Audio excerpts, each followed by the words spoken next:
नमस्कार दोस्तों, YouTube channel super seven से मैं मोहित वैष्णव आपका स्वागत करता हूं। दोस्तों, राजस्थान के इतिहास में प्रजामंडल का टॉपिक पढ़ रहे थे। प्रजामंडल में दोस्तों हमने जयपुर का प्रजामंडल, बूंदी का प्रजामंडल, जोधपुर का प्रजामंडल और सिरोही का प्रजामंडल पढ़ लिया था। दोस्तों, आज जो हम पढ़ने जा रहे हैं वो है बीकानेर का प्रजामंडल। पहले दोस्तों मैं कल के जो जयपुर का प्रजामंडल है उसमें कुछ गलती हो गई थी, उसको सुधार देना चाहता हूँ। जो दोस्तों जयपुर को मैंने बताया था कि ये क्षेत्रफल की दृष्टि से सबसे बड़ी रियासत थी, वो गलत है दोस्तों। क्षेत्रफल की दृष्टि से नहीं, वो जनसंख्या की दृष्टि से बड़ी रियासत थी। मैंने आगे जाके सही भी किया है, परंतु दोस्तों जब मैं वापस देख रहा था तो उसमें गलती मिली, तो आप भी बता देता हूँ। जो जयपुर है वो जनसंख्या की दृष्टि से सबसे बड़ी रियासत थी, और जो जोधपुर है वो क्षेत्रफल की दृष्टि से सबसे बड़ी रियासत थी। आज जो हम पढ़ने जा रहे हैं वो बीकानेर प्रजामंडल। दोस्तों, बीकानेर प्रजामंडल के बारे में पढ़ते हैं। बीकानेर प्रजामंडल की स्थापना होती है कलकत्ता में। दोस्तों, मैं 4 प्रजामंडल बता चुका हूँ जिनकी स्थापना उस क्षेत्र में नहीं होकर बाहर होती है, जैसे बीकानेर की कलकत्ता में, जो सिरोही है उसकी बम्बई में, उसके साथ में दोस्तों जैसलमेर की जोधपुर में होगी, और जो भरतपुर है उसकी रेवाड़ी में होगी। तो यहाँ पर कलकत्ता में होती है। 1936 में दोस्तों इसकी स्थापना होती है और इसके अध्यक्ष रहते हैं मगाराम वैद्य। बाद में दोस्तों इसको बीकानेर ट्रांसफ़र कर दिया जाता है। मगाराम वैद्य इसके अध्यक्ष रहते हैं। इससे पहले चलते हैं दोस्तों नींवों में, कि ऐसा क्या रहा कि यहाँ पर प्रजामंडल की स्थापना हुई। तो पहले नींवों में चलने से पहले दोस्तों देखते हैं यहाँ के राजा। राजा को देखेंगे। यहाँ के राजा हैं दोस्तों गंगा सिंह। यहाँ के राजा कौन है? महाराजा गंगा सिंह। दोस्तों बहुत ही प्रसिद्ध व्यक्ति थे। गंग नहर की स्थापना की थी इन्होंने। गंग नहर को राजस्थान में लाए थे। भागीरथ कहा जाता है इनको दोस्तों। महाराजा गंगा सिंह। गंगा सिंह के बाद में ही दोस्तों शार्दुल सिंह शासक बनेंगे। इसके बाद में दोस्तों बीकानेर का विलय हो जाएगा। दोस्तों, गंगा सिंह। गंगा सिंह अंग्रेजों में बहुत प्रिय जो राजा थे उनमें से एक थे। गंगा सिंह के बारे में पढ़ते हैं। 56 वर्ष शासन किया दोस्तों बीकानेर में। दोस्तों मुगल काल में चलते हैं। मुगल काल में चलें तो मुगल काल में दोस्तों 50 वर्ष का शासनकाल सबसे ज़्यादा औरंगजेब का माना जाता है, जबकि 49 वर्ष का लगभग अकबर का है। वैसे दोस्तों देखा जाए तो डेट के हिसाब से अकबर का ज़्यादा पड़ता है, पर दोस्तों औरंगजेब का माना जाता है कि 50 वर्ष उसने सर्वाधिक शासनकाल किया था मुगल काल में। अब चलते हैं महाराजा गंगा सिंह। गंगा सिंह ने दोस्तों 56 वर्ष शासनकाल किया। अब दोस्तों 56 वर्ष शासन किया है और अंग्रेजों की प्रिय भी है, तो अंग्रेजों की प्रिय राजाओं में से एक।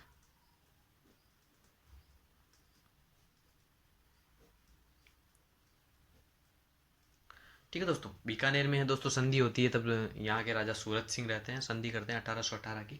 अब चलते हैं कि इन्होंने अंग्रेजों के लिए और क्या कार्य किए, तो वो देखते हैं। First world war. First world war में जब संधि होती है दोस्तों, अंतिम जब युद्ध विराम की संधि है उसका नाम है पेरिस की संधि। पेरिस की संधि में भाग लिया था इन्होंने। पेरिस की संधि में भाग लिया।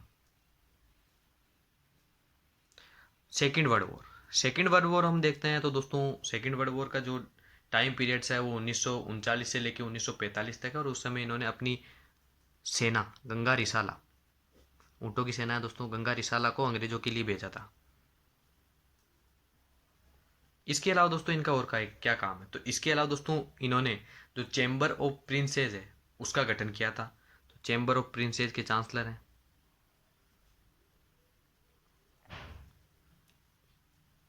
प्रिंसेज, इसके चांसलर हैं दोस्तों। इसका जो नाम है वो नरेंद्र मंडल अलवर के एक राजा हैं जय सिंह, उनके कहने पे किया जाता है। क्या नाम है दोस्तों? नरेंद्र मंडल। नरेंद्र मंडल। ये कब किया जाता है दोस्तों? अंग्रेजों जो अलवर के राजा हैं जय सिंह के कहने पर, जय सिंह के सुझाव पर इसका नाम नरेंद्र मंडल किया जाता है। परंतु दोस्तों चांसलर इसके कौन है, तो इसके गंगा सिंह ही चांसलर थे। इसके अलावा दोस्तों लंदन में होने वाले गोलमेज सम्मेलन, गोलमेज सम्मेलन हुए थे दोस्तों तीन। तीनों गोलमेज सम्मेलनों में शामिल होने वाले राजा हैं दोस्तों गंगा सिंह। गोलमेज सम्मेलनों में शामिल हुए। ठीक है दोस्तों, ये हुआ दोस्तों यहाँ के राजा के बारे में। अब चलते हैं यहाँ पर जो प्रजामंडल से पहले नींव पड़ी वो किस प्रकार। तो दोस्तों यहाँ के दो व्यक्ति हैं जिनका नाम है गोपाल दास और कन्हैयालाल ढूंढ। क्या क्या नाम है दोस्तों? गोपाल दास और एक का नाम है कन्हैयालाल ढूंढ।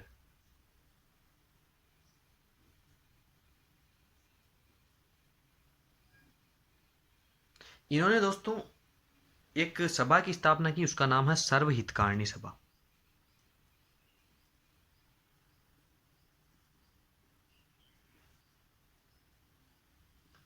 और दोस्तों इस सभा की स्थापना इन्होंने की कहाँ पर, तो इन्होंने की चूरू में। दोस्तों जो गंगा सिंह जी थे उन्होंने बाहर तो बीकानेर की अवस्था को बहुत अच्छा दिखा रखा था, परंतु दोस्तों अंदर ही अंदर उन्होंने दमन की नीति को अपना रखा था। जो भी लोग उनके सामने खड़े होते उनको दबा दिया जाता, उनकी हत्याएं होती, ऐसे काम होते थे बीकानेर में। अब दोस्तों इन्होंने सर्व हितकार्नी सभा की स्थापना की, ये दोस्तों हमारे प्रजामंडल की नींव मान सकते हैं। इसके अलावा चूरू में दोस्तों एक धमेक स्तूप है, धमेक स्तूप, इस पे दोस्तों तिरंगा फहरा दिया, यानी गंगा सिंह जी के तो विरोधी हो गए, तिरंगा फहराया। और दोस्तों 26 जनवरी को ये तिरंगा फहराया था इन्होंने, 26 जनवरी 1930 को। ठीक है दोस्तों, यही दोनों व्यक्ति हैं, गोपाल दास है दोस्तों एक, और एक चंदलमन बहड़।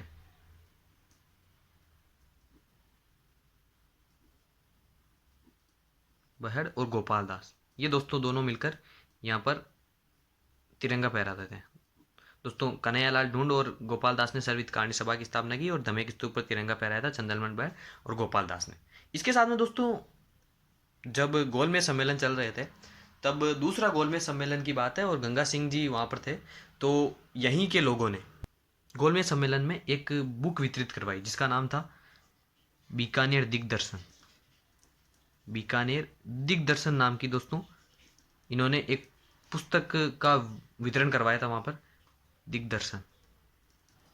ये पुस्तक थी दोस्तों दिग्दर्शन, ये पूरा गया है दोस्तों, दिग्दर्शन नाम की पुस्तक का वितरण करवाया, जिसमें दोस्तों बीकानेर की जो अवस्था थी उसका पूरा विवरण था। तो दोस्तों ये किसने वितरित करवाई? यहाँ के क्रांतिकारियों ने, क्रांतिकारियों द्वारा ये वितरण हुआ। और दोस्तों अब गंगा सिंह जी के सामने जब उनके बीकानेर राज्य की पोल खुल रही थी, यानी उनके बीकानेर की अवस्था बताई जा रही थी, तो गंगा सिंह जी भी अब चुप थोड़े बैठेंगे, वो भी दोस्तों इसका बदला लेंगे। और दोस्तों उन्होंने आरोप किन किन पे लगाया? इन्हीं गोपाल दास, चंदलमल बहड़, गंगा सिंह जी ने आरोप किस पे लगाया?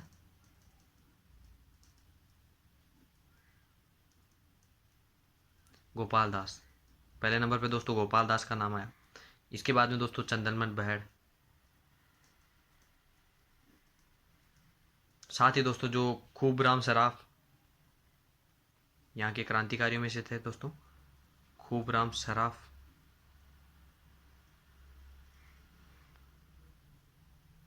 यही दोस्तों चंदलमल बहड़, इनके दोस्तों नाम आए। और दोस्तों गंगा सिंह जी ने इन पे कार्रवाई करने का निश्चय लिया। और दोस्तों अब सॉरी दोस्तों, यहाँ पर चंदलमल बहड़ 2 बार लिख दिया। एक दोस्तों सत्यनारायण सराफ है यहाँ पर, सत्यनारायण सराफ, ये दोस्तों क्रांतिकारियों में से थे। और दोस्तों इनका जो मुकदमा है वो 2 व्यक्ति लड़ेंगे, एक का नाम है रघुवीर दयाल गोयल, या इनका रघुवर दयाल गोयल, दयाल गोयल, और बाबू मुक्ता प्रसाद, बाबू मुक्ता प्रसाद, इन्होंने दोस्तों इनका मुकदमा लड़ा था। ये हुआ दोस्तों हमारे गंगा सिंह जी ने जब इनके विरुद्ध कार्रवाई की तब इन्होंने मुकदमा लड़ा। और दोस्तों गंगा सिंह जी ने इसके साथ में एक सार्वजनिक सुरक्षा कानून, सार्वजनिक सुरक्षा कानून, इसको लागू किया। और दोस्तों लागू कब किया? 1932 में। अब दोस्तों इस कानून के तहत क्या था कि दोस्तों जिन पे शक होता है, जो क्रांतिकारी घटना में सम्मिलित पाए जाते हैं, उनको जेल में डालने का प्रावधान किया गया।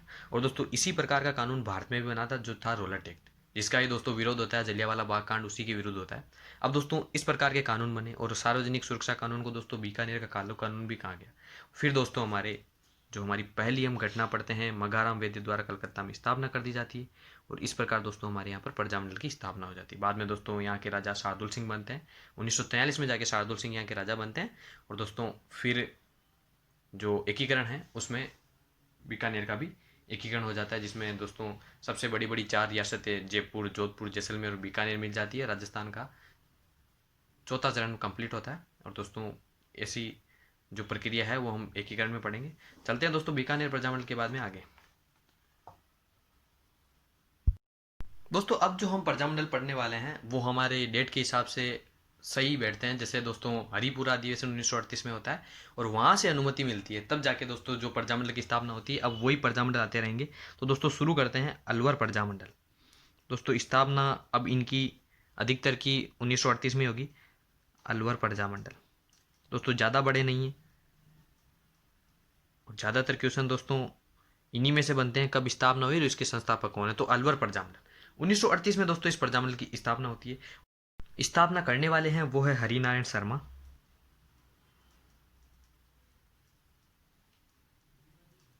और कुंज बिहारी मोदी। कुंज बिहारी मोदी, ये दोस्तों इसकी स्थापना करने वाले हैं। और दोस्तों इसमें सर्वाधिक इंपॉर्टेंट जो रोल मिलता है वो मास्टर भोलानाथ, मास्टर भोलानाथ, इनका दोस्तों सर्वाधिक योगदान मिलता है। क्योंकि दोस्तों दो आएंगे, एक तो मास्टर भोलानाथ और एक मास्टर आदित्येंद्र, जिनका दोस्तों वर्णन हमें को देखने को मिलता है और क्वेश्चन बनते हैं दोस्तों कि मास्टर भोलानाथ का संबंध किससे। और दोस्तों क्वेश्चन अधिकतर यही है इनमें से कि इसकी स्थापना कब हुई, इसके अध्यक्ष कौन थे और इसका संबंध किससे है। तो एक नाम दे देंगे और पूछ लेंगे कि भाई किसका संबंध किससे है। ये हुआ दोस्तों हमारे जो अलवर प्रजामंडल है वो। इसके बाद में चलते हैं भरतपुर। दोस्तों बहुत छोटे छोटे हैं ये भरतपुर प्रजामंडल। स्थापना दोस्तों वही 1938 में, परंतु दोस्तों इसकी स्थापना भरतपुर में नहीं होकर कहाँ होगी दोस्तों, रेवाड़ी में। ये दोस्तों जरूरी है याद रखना, रेवाड़ी पड़ता है दोस्तों हरियाणा में। ठीक है दोस्तों, इसकी स्थापना रेवाड़ी हुए होने के पीछे दोस्तों कारण है अंग्रेजों का पे, अंग्रेजों का पे। ये दोस्तों क्या कारण रहा इसके बारे में जानते हैं। दोस्तों भरतपुर के राजा देखते हैं। यहां पर भरतपुर के इस समय राजा थे करशन सिंह, करशन सिंह। और दोस्तों बहुत ही प्रगतिशील 3 शासकों में से करशन सिंह, अलवर के हैं दोस्तों जय सिंह और मेवाड़ के थे फतेह सिंह। ये दोस्तों बहुत ही प्रगतिशील शासक थे और दोस्तों देखा जाए तो ये जनता के समर्थक शासक थे। दोस्तों करशन सिंह ने अपने शासन में जो विकेंद्रीकरण है उसको अपनाया और दोस्तों अपने शासन को जनता के हाथ में करने का निश्चय लिया। तो दोस्तों अंग्रेज इस बात को मानेंगे ही नहीं। तो अंग्रेजों ने दोस्तों इनको हटाने के लिए और इनकी जगह अपना कठपुतली शासक बिठाने के लिए काम किया। और दोस्तों किसको बिठाया, ब्रजेंद्र सिंह को। दोस्तों इन्हीं के पुत्र हैं ब्रजेंद्र सिंह, परंतु दोस्तों वो रहते हैं छोटे, तो अल्पवयस्क है दोस्तों। अल्पवयस्क होने के कारण दोस्तों अंग्रेजों ने यहाँ पर एक प्रशासक को भेजा और उस प्रशासक का नाम है वो है डंकन मैकेंजी, डंकन मैकेंजी। ये दोस्तों प्रशासक बने। और बाद में दोस्तों जब अंग्रेज भरतपुर में इंटरफेयर कर रहे हैं तो लोगों को भय रहेगा अंग्रेजों का, इसलिए दोस्तों इन्होंने रेवाड़ी में स्थापना की। दोस्तों रेवाड़ी में स्थापना की किन किन के प्रयासों से दोस्तों इनकी स्थापना हुई, तो दोस्तों यहां पर है गंगा प्रसाद शास्त्री, गंगा प्रसाद शास्त्री, और एक है दोस्तों जगन्नाथ शास्त्री। इनके प्रयासों से दोस्तों यहां पर स्थापना हुई। मास्टर आदित्येंद्र जो हैं उनका संबंध दोस्तों इसी से है, तो ये याद रखिएगा। 1939 में अध्यक्ष बनते हैं भरतपुर प्रजामंडल के और मास्टर आदित्येंद्र। दोस्तों याद रखिएगा दोनों अलग अलग हैं। यहां पर होता है दोस्तों हमारा भरतपुर प्रजामंडल। इसके बाद में चलते हैं जो दोस्तों हमारा धौलपुर प्रजामंडल है उसके ऊपर। धौलपुर कब बनता है दोस्तों, ये बनता है 1938 में और इसमें स्थापना करने वाले हैं ज्वाला प्रसाद जिज्ञासु। इनके प्रयासों से दोस्तों इसकी स्थापना हुई थी, ज्वाला प्रसाद जिज्ञासु। और दोस्तों इसके अध्यक्ष बने थे वो बने थे कृष्णदत्त पालीवाल। अध्यक्ष कौन है, कृष्णदत्त पालीवाल। ठीक है दोस्तों, ये धौलपुर के अध्यक्ष बने। इसके बाद में चलते हैं दोस्तों जो अगला हमारा प्रजामंडल है उसका नाम है किशनगढ़ प्रजामंडल, किशनगढ़ प्रजामंडल। और दोस्तों ये भी 1938 में बनी और दोस्तों इसके जो अध्यक्ष हैं उनका नाम है कांतिलाल चौथानी, कांतिलाल चौथानी। और दोस्तों कांतिलाल जैन, ये दोस्तों हम बूंदी में पढ़ के आते हैं। कांतिलाल जैन का संबंध बूंदी से है और कांतिलाल चौथानी का जो संबंध है वो किशनगढ़ से है। इसके बाद में दोस्तों एक छोटी रियासत है जिसका नाम है शाहपुरा, शाहपुरा प्रजामंडल। दोस्तों बहुत छोटे छोटे हैं ये, बड़ा प्रजामंडल 1938 में हमें मेवाड़ को पढ़ना है, ये भी 1938 का ही है। तो दोस्तों 5 1938 के हैं, 6 हैं दोस्तों। वैसे मेवाड़ प्रजामंडल अभी हमने पढ़ा नहीं। शाहपुरा जो रियासत है, यहाँ पर दोस्तों जो स्थापना करने वाले हैं वो है लादूराम व्यास। यहाँ पर 3-4 लोग हैं दोस्तों, लादूराम व्यास और अभेलाल डांगी। ये दोस्तों छोटे हैं, इनमें यही ध्यान रखना होता है कि किसका संबंध किससे है। इसके बाद दोस्तों एक 1938 का ही है, पर उसे छोड़ देते हैं, उसको बड़ा है, उसको बाद में पढ़ेंगे। पहले 1939 का एक है, उसको पढ़ते हैं, और उसका नाम है करौली प्रजामंडल। ये दोस्तों बहुत छोटे छोटे हैं, इनमें इतना बड़ा कुछ है भी नहीं कि इस घटना को बताया जाए। करौली प्रजामंडल, करौली प्रजामंडल की स्थापना है वो है दोस्तों 1939 में। और दोस्तों यहाँ पर जो स्थापना करने वाले हैं वो त्रिलोक चंद माथुर और मदन लाल, त्रिलोक चंद माथुर और दोस्तों है मदन लाल या मदन सिंह जिनका नाम मिलता है। ये है दोस्तों यहाँ पर स्थापना करने वाले। और इसके बाद में जो हमारा अगला है प्रजामंडल, उसका नाम है कोटा प्रजामंडल। शुरू करते हैं दोस्तों, कोटा, कोटा प्रजामंडल। दोस्तों ये भी उसी प्रकार है, छोटा है, परंतु दोस्तों इसमें कुछ बातें ध्यान रखनी है। और इसकी स्थापना है वो भी दोस्तों 1939 में है। यहाँ पर दोस्तों जो स्थापना करने वाले हैं वो है दोस्तों नैनूराम शर्मा, नैनूराम शर्मा। और दोस्तों एक है अभिन्न हरि, अभिन्न हरि। दोस्तों हमने राजस्थान सेवा संघ के बारे में पढ़ा, और राजस्थान सेवा संघ की एक ब्रांच थी हाड़ौती सेवा संघ। हाड़ौती सेवा संघ में दोस्तों जो मुख्य कार्यकर्ता थे वो नैनूराम शर्मा ही थे। दोस्तों हम बूंदी या बरड़ किसान आंदोलन पढ़ के आए थे, उसमें भी दोस्तों हमने नैनूराम शर्मा का योगदान देखा। तो वो दोस्तों हाड़ौती से संबंधित थे, इसीलिए दोस्तों कोटा बूंदी में उनका ही वर्चस्व रहा। और दोस्तों नैनूराम शर्मा पे इफेक्ट था वो था विजय सिंह पथिक का, ये भी हम दोस्तों देख चुके हैं। तो नैनूराम शर्मा और अभिन्न हरि। अब दोस्तों इन्होंने 1939 में इसकी स्थापना की, और दोस्तों 1939 में इसकी स्थापना की, और इसका पहला अधिवेशन हुआ था वो हुआ था 12 में। पहला अधिवेशन कहाँ हुआ था? 12 में। और दोस्तों नैनूराम शर्मा उसके क्या बने थे? अध्यक्ष। पहले अधिवेशन 12 में जब इनका हुआ तब अध्यक्ष कौन बने? नैनूराम शर्मा। परंतु बाद में दोस्तों ऐसा होता है कि नैनूराम शर्मा की हत्या कर दी जाती है। यही दोस्तों रियासतों के खेल थे। रियासतों ने दोस्तों जब भी कोई उनके सामने खड़ा होता तो दोस्तों उसको मार देना ही सही समझते थे। इसके बाद में अभिन्न हरि, तो दोस्तों अभिन्न हरि जो है वो अध्यक्ष बनते हैं कोटा में जब इसका अधिवेशन होता है तब। और कोटा में दोस्तों ये 1941 का ही अधिवेशन है दोस्तों। 12 में पहले 1941 में होता है, कोटा में बाद में होता है। तब अभिन्न हरि दोस्तों इसके अध्यक्ष बनते हैं, उनको भी गिरफ्तार कर लिया जाता है। तब दोस्तों अब डर सा लगने लग जाता है कि अंदर करेंगे तो रियासत वाले कुछ ना कुछ कार्यवाही करेंगे। तो दोस्तों इसका एक अधिवेशन होता है बम्बई में। कहाँ होता है? बम्बई में। और बम्बई में दोस्तों इसका अधिवेशन होता है 1942 में। और दोस्तों उस समय इसके अध्यक्ष बनते हैं वो बनते हैं मोतीलाल जैन, मोतीलाल जैन। तो दोस्तों इन तीनों का संबंध है कोटा से। ठीक है दोस्तों, यहाँ होते हैं हमारे दोस्तों कोटा प्रजामंडल तक कंप्लीट। आज दोस्तों यही समाप्त करते हैं, कल फिर मिलते हैं दोस्तों। हमें मेवाड़ का प्रजामंडल पढ़ना है, सबसे बड़ा प्रजामंडल वो पढ़ना है 1938 का, वो हम छोड़ के आए। इसके बाद में दोस्तों हमने जैसलमेर का पढ़ना है, साथ में दोस्तों जो बांसवाड़ा है, कुशलगढ़ है, कुशलगढ़ दोस्तों ठिकाना है, उसका भी पढ़ना है। तो आज यहीं समाप्त करते हैं, कल फिर मिलते हैं दोस्तों। तब तक के लिए दोस्तों धन्यवाद। वीडियो को लाइक करें, शेयर करें और चैनल सुपर 7 को सब्सक्राइब करें।